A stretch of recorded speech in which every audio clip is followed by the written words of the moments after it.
भारतीय शेयर बाजार आज 30 मार्च को लगातार दूसरे दिन भारी गिरावट के साथ बंद हुए। कारोबार के अंत में सेंसेक्स 1635.67 अंक यानी 2.22% टूटकर 71,947.55 के स्तर पर बंद हुआ। वहीं निफ्टी 488.20 अंक यानी 2.14% की गिरावट के साथ 22,422.85 के स्तर पर आ गया। क्रूड ऑयल के दाम में उछाल और मिडल ईस्ट में जंग तेज होने की आशंका ने विदेशी निवेशकों की रिकॉर्ड बिकवाली भी बाजार को नीचे खींच लाई। मेटल और ऑयल एंड गैस को छोड़कर बाकी सभी सेक्टोरल इंडेक्स आज लाल निशान में बंद हुए। मिड कैप और स्मॉल कैप इंडेक्स करीब 2% तक टूट गए। मार्च महीने में सेंसेक्स और निफ्टी में दोनों में करीब 10.5% की गिरावट देखने को मिली।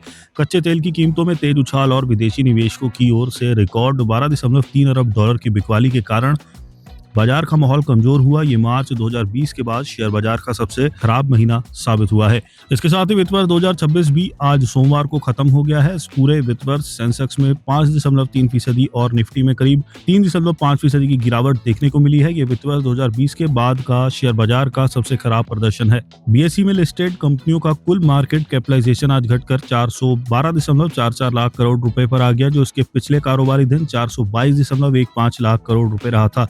इस तरह बीएसई में लिस्टेड कंपनियों का मार्केट कैप आज करीब 9.71 लाख करोड़ रुपए घटा है। दूसरे शब्दों में कहें तो निवेशकों की संपत्ति में करीब 9.71 लाख करोड़ रुपए की गिरावट आई है। बीएसई सेंसेक्स के 30 में से 28 शेयर आज गिरावट के साथ बंद हुए। बजाज फाइनेंस के शेयरों में सबसे अधिक 5.09% की गिरावट देखने को मिली।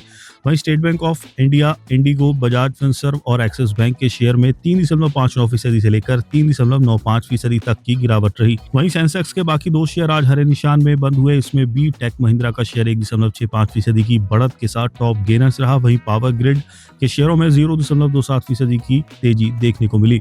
1 अप्रैल को कैसी रह सकती है बाजार की चाल? जियोजीत इन्वेस्टमेंट्स के रिसर्च हेड विनोद नायर ने कहा कि दुनिया भर में जारी तनाव, तेल की बढ़ती कीमतों और एफआईआई की लगातार जारी बिकवाली के बीच बाजार ने मौजूदा वित्त वर्ष ट्रेंडिंग सेशन को सावधानी भरे अंदाज में खत्म किया। बैंकिंग स्टॉक्स उन शेयरों में शामिल थे जिनमें सबसे ज्यादा गिरावट देखने को मिली। इसकी वजह थी आरबीआई के बैंकों की विदेशी मुद्रा पोजीशन पर लगाए गए नए प्रतिबंध, जिनका मकसद रुपए को स्थिर करना था। इन प्रतिबंधों के चलते बड़े प्राइवेट और पब्लिक सेक्टर के बैंकों के शेयरों में भारी गिरावट आई। हालांकि हालिया करेक्शन के बाद अब शेयर के भाव ज्यादा बेहतर लग रहे हैं। फिर भी अर्निंग के अनुमानों में होने वाले बदलाव ही बाजार की दिशा तय करने में अहम भूमिका निभाएंगे। तेल की कीमतों में लगातार उतार चढ़ाव और रुपए की कमजोरी से इनपुट लागत पर दबाव पड़ सकता है। इसकी वजह से नियर टर्म में अर्निंग के अनुमानों में कटौती का जोखिम भी बढ़ गया है।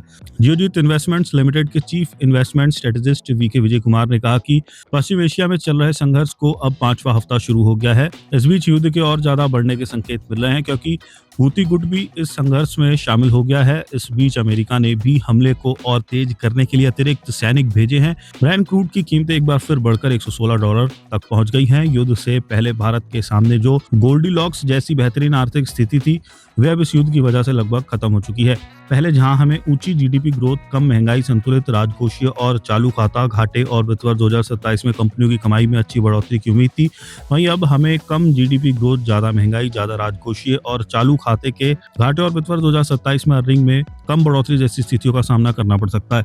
उन्होंने आगे कहा कि बाजार में इन नेगेटिव बातों को काफी हद तक पचा लिया है। के ट्रेलिंग पीई अनुपात में लगभग 19.9 गुना की गिरावट से इसकी पुष्टि होती है। करेक्शन के बाद वैल्यूएशन ठीक हुए, लेकिन अभी बाजार सस्ता नहीं है। लेकिन कुछ ऐसे सेगमेंट भी हैं जिनके वैल्यूएशन आकर्षक हैं, जैसे कि फाइनेंशियल सेगमेंट। जेफरीज के इक्विटी एनालिस्ट महेश नंदुरकर ने कहा कि अगर अप्रैल में भी होर्मुज़ के रास्ते में रुकावटें जारी रहती हैं, तो हमें उम्मीद है कि तेल मार्केटिंग कंपनियां एडेसिव की अर्निंग पर 10% से ज्यादा का असर पड़ेगा।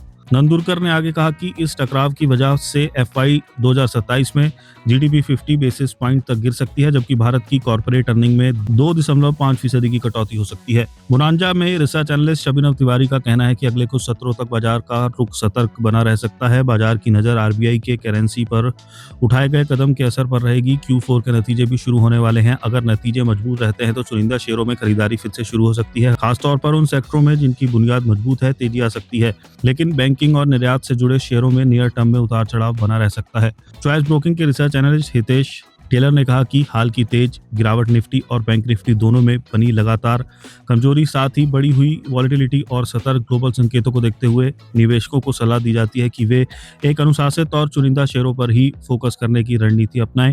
किसी भी शॉर्ट टर्म उछाल का पीछा करने के बजाय बाजार में गिरावट आने पर फंडामेंटली मजबूत शेयरों को जमा करने पर फोकस करना समझदारी होगी।